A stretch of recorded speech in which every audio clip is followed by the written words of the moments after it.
Indian, मला मतदानाचा हक्क कसा उचलला नाही, पाईपलाईन नाही आहे बरोबर.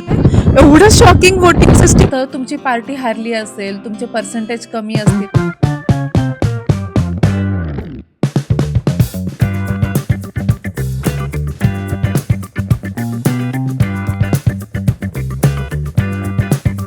हाय हॅलो जय जय आणि नमस्कार. मी Purva. Welcome to my channel Desi moments in Europe. कसे आहात सगळे? आज आहे 18 मार्च आणि नेदरलँड्समध्ये आज आहे म्युन्सिपल इलेक्शन्स. तर आज त्याचं व्होटिंग ठेवलेलं आहे. आजच्या व्लॉगमध्ये मी तुम्हाला सांगणार आहे की नेदरलँड्समधील म्युन्सिपल इलेक्शन आपल्या महानगरपालिका इलेक्शनपेक्षा कशी वेगळी आहे, इथली सिस्टीम कशी आहे, हे मी तुम्हाला या व्लॉगद्वारे दाखवणार आहे. चला आता आपण वोटिंग करायला जाऊया. पण त्याच्या आधी आपण इथले वोटिंगचे राईट्स, काय काय गोष्टी वेगळ्या आहेत हे मी तुम्हाला सांगणार आहे. सगळ्यात पहिली गोष्ट म्हणजे आज इलेक्शन डे आहे. तर इथे आज पब्लिक हॉलिडे नाही आहे. आपल्याकडे कसं इलेक्शन असेल तर सुट्ट्या असतात.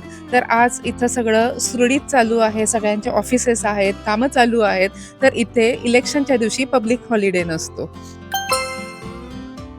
दुसरी गोष्ट म्हणजे आपल्याकडे कसं आपण संध्याकाळी 5-6 वाजेपर्यंत आपण व्होट करू शकतो. तर नेदरलँड्समध्ये रात्री 9 वाजेपर्यंत तुम्ही तुमचं वोटिंग सेंटरला जाऊन व्होट देऊ शकता. रात्री 9 वाजेपर्यंत तुम्हाला व्होट करायची चान्स आहे.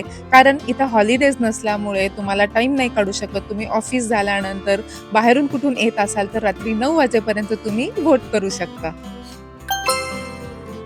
आपल्याकडे निवडणुकीचं वातावरण असतं, सगळीकडे आवाज असतो, लाऊडस्पीकर असतं, मोठे मोठे पोस्टर्स असतात, होर्डिंग्स असतात. पण इथे शांतपणे ते कॅम्पेन करतात आणि तो जो लागणारा खर्च असतो तो सुद्धा छोट्या प्रमाणात लिमिटेड खर्च करतात. आपल्याकडे खूप मोठ्या प्रमाणात खर्च केला जातो, सगळीकडे प्रचार केला जातो. पण इथे शांतपणे त्यांचं छोटंसं कॅम्पेन चालू असतं, प्रचार चालू असतो. आपल्याकडे कसं वोटिंगसाठी एक सेंटर अलोकेट झालेले असतात वोटिंगसाठी. पण इथे तसं नाही आहे. तुम्ही सिटीमध्ये कुठल्याही वोटिंग सेंटरमध्ये जाऊन तुम्ही वोट करू शकता. जवळपासच्या किंवा ऑफिसपासून जवळ असेल, कन्व्हिनियन्सनुसार तुम्ही जिथं असाल तिथे जाऊन तुम्ही वोट करू शकता. मला जेव्हा वोटिंग कार्ड आलं, जेव्हा ते एन्व्हलप आलं वोटिंगसाठीचं, तेव्हा माझ्या लक्षात आलं की मी वोटिंगसाठी इथे कधीच रजिस्ट्रेशन केलेलं नाही आहे. पण तुमच्या ॲड्रेसवरती, तुमच्या नॅशनॅलिटीनुसार, तुम्ही इथं वर्ष किती आहात त्याच्यानुसार ते वोटिंग कार्ड घरी येतं. आपल्याकडे कसं व्होटर आय डी असल्याशिवाय आपण व्होट नाही करू शकत. आणि सगळ्यात एक प्राऊड गोष्ट सांगू का, तर यावर्षी आइंधोवन म्युन्सिपाल्टीमध्ये 5 इंडियन्स उभारलेले आहेत सिटी काउन्सिलसाठी. ऑलरेडी आता टाइम तर झालेला आहे, मला वोटिंगसाठी बाहेर पडायचं आहे. तर पहिल्यांदा बघूया म्हटलं की काय काय घेऊन जायचं आहे, काय काय चेकलिस्ट आहे वोटिंगसाठी जाण्यासाठी. तर हे जे गव्हर्नमेंटनं मला घरी पाठवलेलं जे लेटर आहे त्याच्यामध्ये एक स्टॅम्प पास येतो. हा जो स्टॅम्प पास म्हणजे माझा आपल्या इथलं व्होटर आय डी म्हणता येईल. त्याच्यावरती एक बारकोड असतो, तो बारकोड ते स्कॅन करतात आणि हे व्हॅलिड व्होटर आय डी म्हणून काम करतं. आणि त्याचबरोबर मला एक आयडेंटिटी प्रूफ घेऊन जायला पाहिजे नेदरलँड्समधला.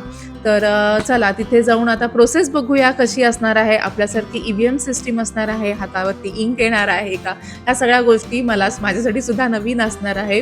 आणि मला जेवढं जमेल तसं मी व्हिडिओ करायचा प्रयत्न करेन, कारण मला माहीत नाही की ते अलाव करतील का नाही. जेवढं माझ्याकडून व्हिडिओ तिथे काढता येईल त्याचा मी प्रयत्न करेन. हे जे वोटिंग सेंटर आहे हे माझ्या घराच्या अगदी 300 मीटरवरती आहे. तर हे जे सेंटर्स अलोकेट झालेले आहेत हे खूप ठिकाणी आहेत. जवळजवळ प्रत्येक ठिकाणी 500-500 मीटरवरती हे वोटिंग सेंटर आहेत. आणि की सगळीकडे गर्दी होऊ नये म्हणून हे कन्व्हिनियन्सनुसार त्यांनी हे वोटिंग सेंटर अलोकेट केलेले आहेत. आता तुम्हाला प्रश्न पडला असेल की बिंग अन इंडियन, मला मतदानाचा हक्क कसा काय? तर जर तुमच्याकडे डच नॅशनॅलिटी असेल तर तुम्ही नक्कीच इथे जाऊन वोट करू शकता.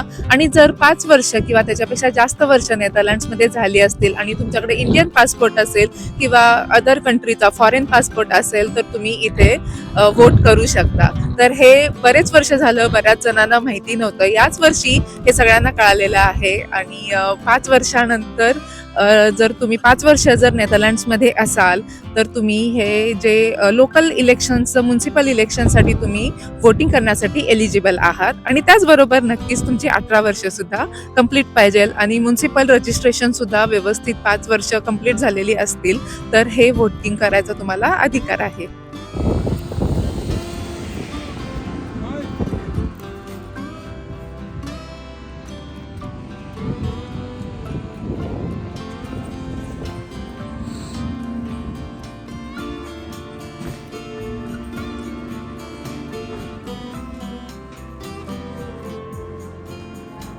अगदी 2 मिनिटातच मी वोटिंग करून बाहेर आलेले आहे. जशी आत गेले आणि तशी बाहेर आले. आपल्याकडे खूप गर्दी असती ना, लाईनमध्ये उभं राहावं लागतं, सकाळी लवकर जाऊन वोटिंग करून यावं लागतं.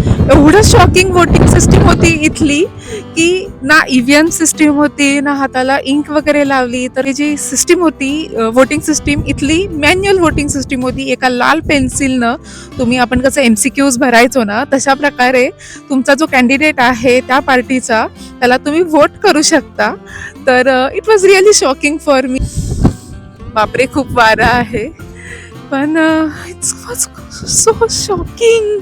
लाल पेन्सिलनं मी जो कॅन्डिडेट आहे ज्याला वोट करायचं आहे त्याला मी वोट केलं आणि तुम्ही बघू शकता व्हिडिओमध्ये की एका जे कचऱ्याचं बिन असतो ना त्या बिनमध्ये तुम्हाला ते जे वोटिंग केलेलं तुमची जी शीट आहे ती त्याच्यामध्ये बॅलेट बॉक्स म्हणून टाकायची आहे.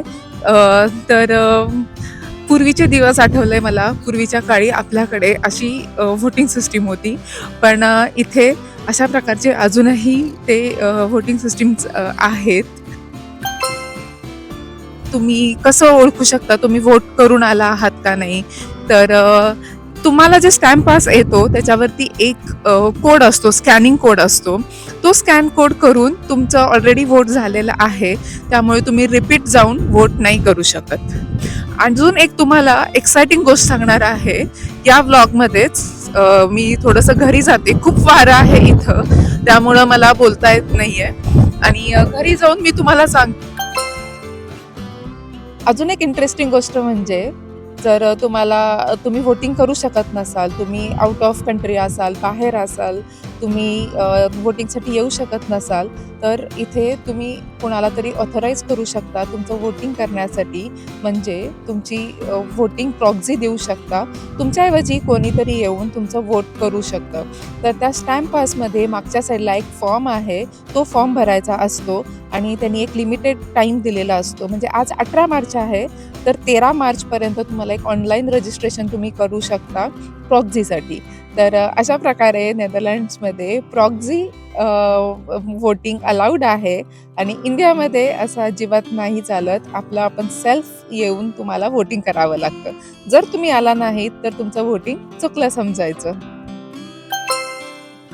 भारतामध्ये आपल्या प्रत्येक वॉर्डमध्ये एक 4-5 नगरसेवक उमेदवार असतात आणि त्यातला आपण एकच नगरसेवक निवडतो आणि तेच 5 वर्षासाठी तिथला जो कारभार आहे नगरसेवक वॉर्ड लिमिटेड असतो ते तिथले कामं बघत असतात. पण नेदरलँड्समध्ये तसं नाही आहे. आपण इथं वॉर्ड बेस्ड सिस्टीम नाही आहे.